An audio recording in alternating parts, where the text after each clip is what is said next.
Hello, welcome to TechWeb Dots. Today we are going to discuss what is Blazor component in Blazor app, which is available in .NET Core.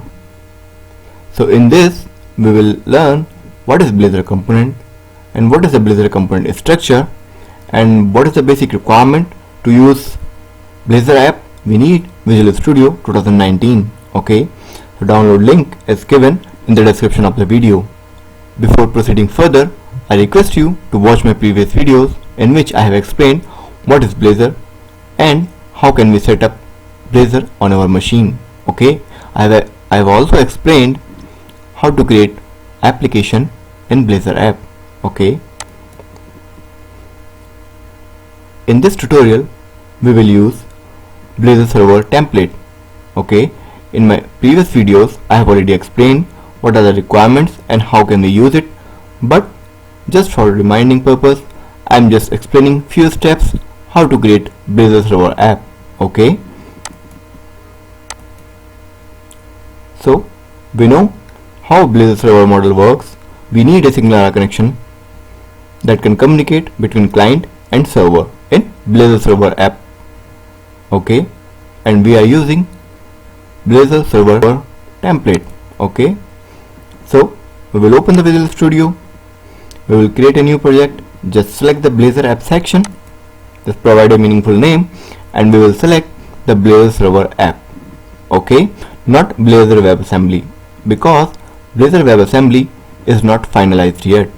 Okay, so let's switch to code. We are using the same solution that we have used in our previous videos. Okay, so you can see the first project which is added in the solution is my first Blazor server app. Okay, and this project is used with WebServer template. Okay, and the second one is my first Blazor WebAssembly app is used for WebAssembly template. For this session we will use my first Blazor server app. Okay, that's why it is highlighted and I have selected this one as my starter project. And if you will explore this one under pages, you will see there are many components. Okay, the one which is marked with .razor is called razor component, or in Blazor app we can call it a Blazor component. There are different components and that are coming together to make a Blazor app. Okay, and you can say a component are the basic building block of Blazor app. Okay, and these components can be reusable. We can use it in any other component as well, that we can say these are nested as well. And we know if you talk about this razor component, it is a combination of two parts, and in first part we can see there is HTML which is written over here, and in second part C# is written over here, and we are switching between C# and HTML by using @ symbol, right? And here we are using @ code block. We can use here multiple code block as well. Okay, and we can access, you know, if you will see it very carefully, you will see on click event we are calling increment count. Okay, and increment count definition is available in the same page. Okay, you can see in increment count we are increasing counter +1. The moment user will click on this button, then there will be increment in counter, and that current counter variable we are displaying here in front of current count literal text. And component support one-way and two-way both type of binding. Okay, and you were thinking at the time of compile time a class is generated with respect to this counter component. Okay, and the name will be same because we are talking about counter.razor component, so at compile time a counter class will be generated. Okay, and it will start with the uppercase, not lowercase. So as I said, we can call this counter component by using this counter.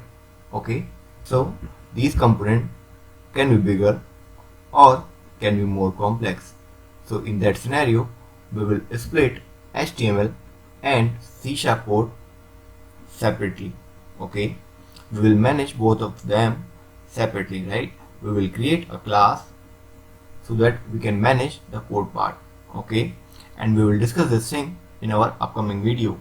We are calling this counter component by typing counter. If we consider a browser, okay, we can see this is our browser, and if you want to call the counter component, we will simply type here, okay, see, counter component is launched, and I'm clicking here, number is increasing. Okay, we go back to home, and one more thing I would like to share.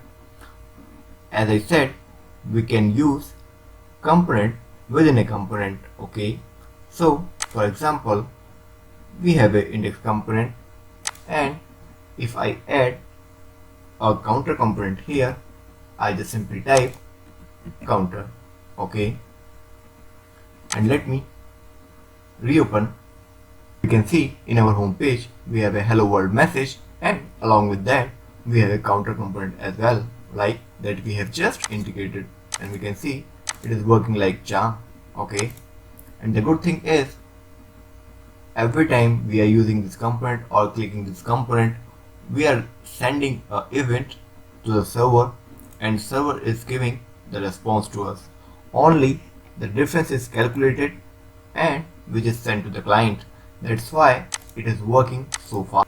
We can put all the Blazor component or other component anywhere in the application. We are putting them together in pages folder. Okay, I hope now you are able to understand what is Blazor component, okay, and how can we use it.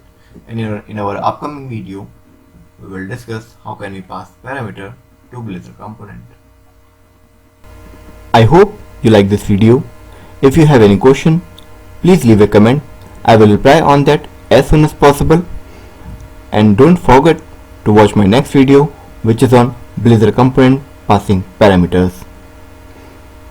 Thanks for watching. Have a good day.